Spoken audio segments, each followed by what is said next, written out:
سلام بینندگان عزیز، برنامه اخباری آزادی را با خبرهای آخرین تاجیکستان و جهان من مومین احمدی از استودیوی مرکزی رادیو آزادی در پراگ پیشکش شما میکنم. امروز 4 ایول است. نگاه به چند موضوع برنامه. کوچه های قراقلپاقستان به خون آلوده شد. هنگام پراکنده کردن تظاهرات 10 نفر کشته و صدها کس دیگر زخمی شده است. باغداران تاجیک از حاصل فراوان گفتند. خریداران از نرخ گران شکایت کردند. چرا نرخ میوه و سبزیجات در تاجیکستان پایین نمی رود؟ برای مردم کمقل به حد قیمت. اگه پولدارش ده هیچ نیست، میگن هیچ نیست. نه که برای مردم کمقل قیمت است. 10 نفر در دوشنبه در مسابقه با عصا بغل و عرابه معیوبی اشتراک کردند. بعد تظاهرات آلوده به خشونت، پارلمان ازبکستان قرار کرد که مقام مختار جمهوری قراقلپاقستان در طرح کنستیتوسیا حفظ شود. پیشنهاد برداشتن مقام مختار قراقلپاقستان اعتراض عمومی را به بار آورد. هنگام پراکنده کردن اعتراض 18 نفر کشته شده و صدها تن دیگر زخمی شدند. کیومر سیاتا تفصیلات بیشتر دارد. در قراقلپاقستان، یک جمهوری مختار در حدود ازبکستان، هزارها کس به ضد تغییر و الوه ها به کنستیتوسیا برآمدند. ساکنان از اصلاح‌های وابسته به قراقلپاقستان در قانون اساسی ازبکستان ناراضی‌اند. در طرح نو مستقلی قراقلپاقستان را برداشتند. حکومت تظاهرات را غیر قانونی دانست و اعتراضگران را به کوشش غصب اداره‌های دولتی متهم کرد.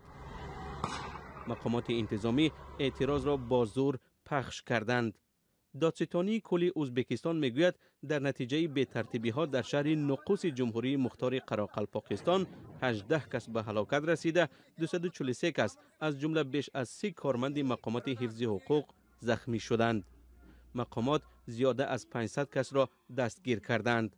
خبرنگار و فعال مدنی دولتمراد تاجی مرادوف نیز بازداشت شده است. او قبلا مردم را به تظاهرات دعوت میکرد.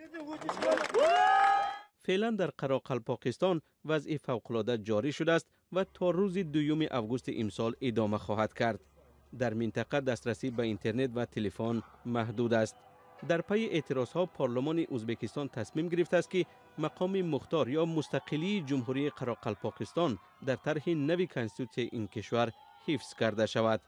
جمهوری مختار قراقلپاقستان 40% قلمرو ازبکستان را تشکیل می‌دهد و اهالیش تقریباً 2 میلیون نفر است.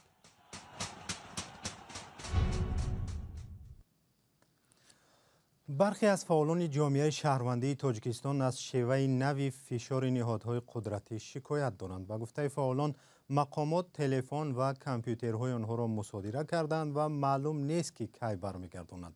مقامات در این زمینه هیچ شرحی نمیدهند. حقوقشناسان میگویند در کامپیوتر و تلفن‌های محمولی معلومات‌های شخصی جای داده می شود و گرفتن آن تنها با قرار دادگاه ممکن است.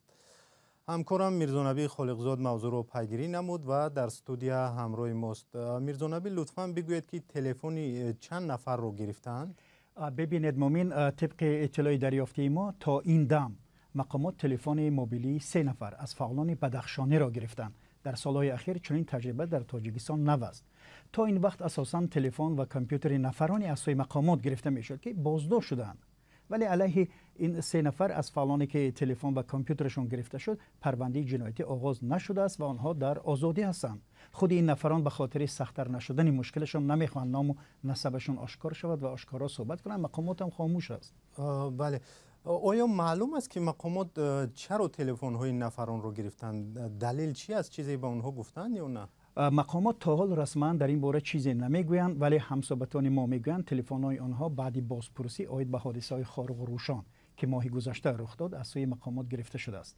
یکی از این نفران گفت سند ترتیب داده تلفن او را گرفتند، ولی مقامات به این نفران نگفتند که کی تلفن‌هایشان را برمیگردانند. این است وضعیت. میرزانبی، چرا گرفتن تلفن‌های فعالان در جامعه نگرانی‌ها را به میان آورده است؟ واقعا مومین، ببینید فعالان جامعه شهروندی را گرفتن تلفن‌هایشون بیشتر نگران کرده است، چون به گفته فعالان مقامات میتوانند از داخل تلفن همه معلومات را گرفته بعداً علیه خودشون استفاده برند. برای نمونه مقامات وقتی تلفن بلاگر خوشام گلام را گرفتند به خاطر یک مکاتبه علیهش با ماده 307 کدکس جنایی پرونده باز کردند. یعنی تا این دم اگر به خاطر لایک ماندن در شبکه‌های اجتماعی مقامات نسبت یگان نفر پرونده باز میکردند، حالا برای مکاتبه میتوانند شخص را به جوابگیری کشند. حقوق شناسان در این باره چی میگویند؟ اونها چی نظر دارند در رابطه با این؟ برخی از حقوق شناسان میگن در شرایط امروز تلفن موبیلی نه تنها واسطه تماس بلکه یک مخزنی است که همه معلومات شخصی خصوصی و کاری میتواند در آن جای داشته باشد. مثلا شهرت قدرت وکیل پیشین دفاع در تاجیکستان برای رادیو آزادی میگوید گرفتن تلفن شخصی که علیهش پرونده باز نشده است غیر قانونی است. قدرتوف میگه تلفن مالکیت شخصی هر شهروند حساب می شود و شخص می تواند در تلفن معلوماتی داشته باشد که قانونگذاری حمایت آن را کفالت میدهد.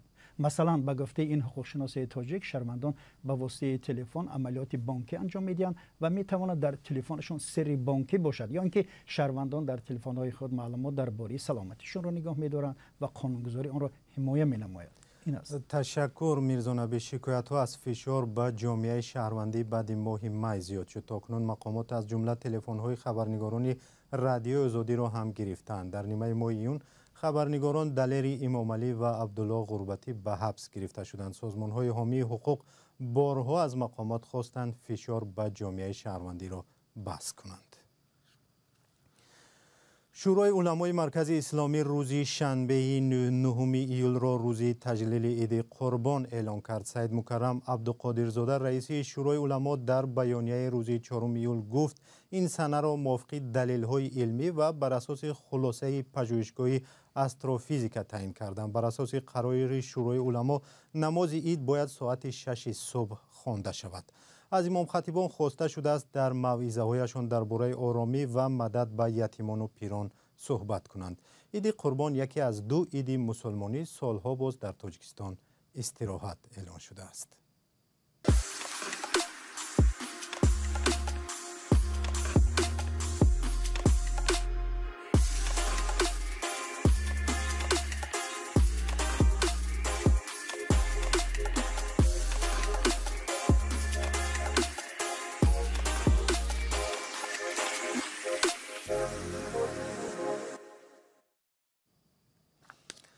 برنامه رو با خبری از خرسندی دهقانان تاجیک و شکایت خریداران ادامه می‌دهیم. باغداران تاجیک از حاصل امساله باغ‌هایشان راضی‌اند و میگویند برایشان سال فراوانی آمد. خریداران شکایت دارند که با وجود فراوانی حاصل نرخ میوه و سبزیجات پایان نرفت. شهلای عبدالله و علیشیر ظریفی با کشاورزان و خریداران صحبت کردند. بازار دهقانی شهر دوشنبه محصولات میوگی فراوان است مثل بازارهای دیگری پایتخت.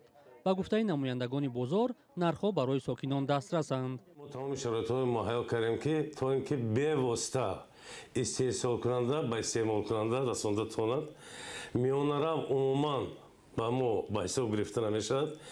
سالهای پیش باشد اگر از راه‌ها از درآمدگاه بازار از دهقانا خریداری کرد میان رو بالاش به نرخ مونده در بازار میفروختن که این چیز پره در بازار دهقان از بین رفته است. شب دست دهقان است. با قول تاجران گاهی تا به دست آنها رسیدن محصولات از چند دست دیگر نیز میگذرد. هر یک بالای آن نرخ میگذارد. برخی سوداگران دیگر میگویند از صبح بر وقت محصولات را از دست خود دهقان میگیرند و نرخش چندان گران نیست. انجیر مثلا آلوچه همین آدم دهقان خودش ایستاریو از دهقانا میگیره. بالاش تا چند سو میمونه؟ تقریبا 6 سو میگیره تا یگان تا زدگی میبرورن تا از خود بازارش تا سلفان استوسنش همون 7 سومون ما میغلطن. ما 12 میگیم خیلی با هست شخصایی که خیلی ارزان کنید تا میگن تا 10 تا 9 میتیم. این شفتالی کلچه شفتالو است ای 10 سوم تا 6 سوم نرخ داره. من شفتالی چک است 8 سوم واشم 5 سوم نرخ هم دارد. تاجران و نمایندگان بازار میگویند این موسم نرخ میوه و سبزیجات نسبت به سالهای پیش ارزان است ولی ساکنان باور ندارند. قیمت های تربوز خربوزه قیمت های باور کس کمبغل زورش نمیرسن. بویا میگیرن کمبغلا نگاه میکنن. خدا را شکر پامیدور فرومد بودرینگ فرومد سبب همین که کنترل نیست. قیمت برای مردم کمغل به حد قیمت. که پولدارش ده هیچی نیست، میگن هیچی نیست، نه که برای مردم کمغل قیمت های. باغدорон тасдиқ мекунанд ки имсол ҳосил хуб шудааст, вале аз дасти онҳо то ба бозор нархи маҳсулоташон тағйири зиёд мекунад. бинобар ин бо вуҷуди беҳтар шудани ҳосил нархҳо поин нарафтаанд. سیلیور گپ روش گرم میزنه. سیلیور ما چین رفتیم، یاسمی یکون شاد داریم، یا سامون یک سیلیور دادیم.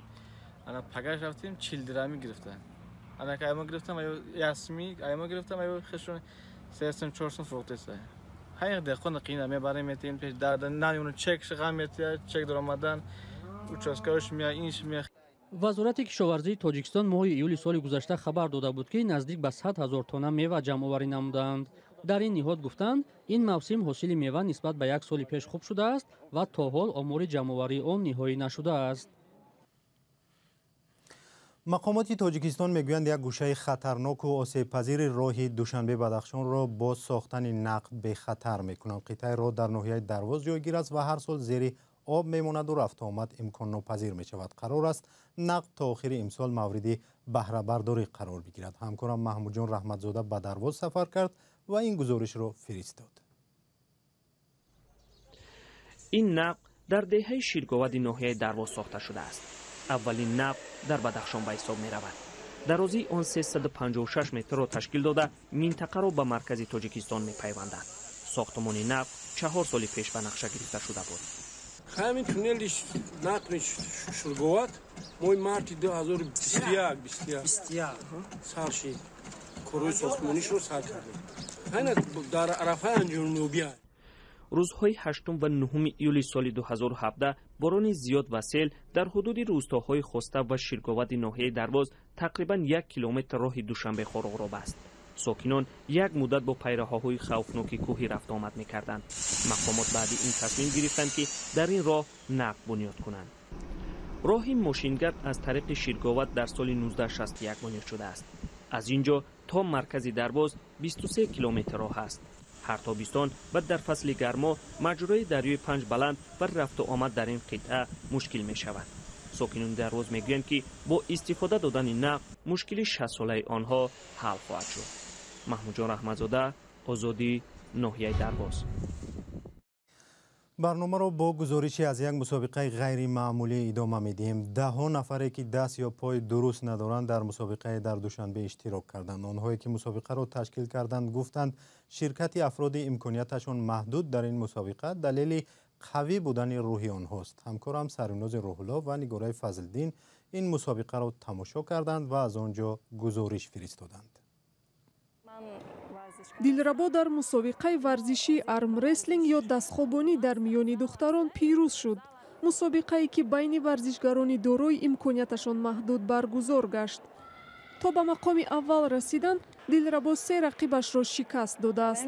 мо мехоҳем ки ҳамаи ҷавонон, ҳамаи хоҳ одамои солим бошад, хоҳ имконияташон маҳдуд ба варзиш машғул шаванд. рӯзи майюбонро дар Душанбе бо баргузории мусобиқаҳои варзишии мухталиф ҷашн гирифтанд. иштирокчиён дар мусобиқаҳои баскетбол ва тенниси рӯи мизӣ рақобат карданд. мусобиқаҳо ҳамеша бо бозиҳои дӯстона маҳдуд мешаванд. на ин ки фақат дӯстона байни ҳамдигар, балки бо дигар дасто, дастаи Хуҷанд, дастаи Қурғонтепа ва ёам масал рушд кунанд, қатъи вайҳо мо бозӣ кунем. мисол ҳар сол 3 маротиба 4 маротиба агар ин хел шавад беҳад хуб мешид. мо байни худамон 2-3 бор бозӣ кардан ё 1 бор бозӣ кардан ин ва фикри ман ягон маъное надорад. ғайрат Тухтасунов мураббии баскетбол бо аробачаи майюбӣ ҳам аз мушкилиҳои варзишгарони майюб гила мекунад. ба қавли вай ин намуди варзиш дар Осиёи марказӣ фақат дар Тоҷикистон вуҷуд дорад. вале ахбори озодиро инҷо ба поён мерасонем. сипос ки то ин лаҳза бо мо будед. хабарҳои бештарро аз сомонаи озодӣ, шабакаҳои озодӣ видео дар ютуб, дар саҳифаҳои фейсбуки мо, инстаграму одноклассники ва твиттер пайдо кунед. худо нигаҳдор.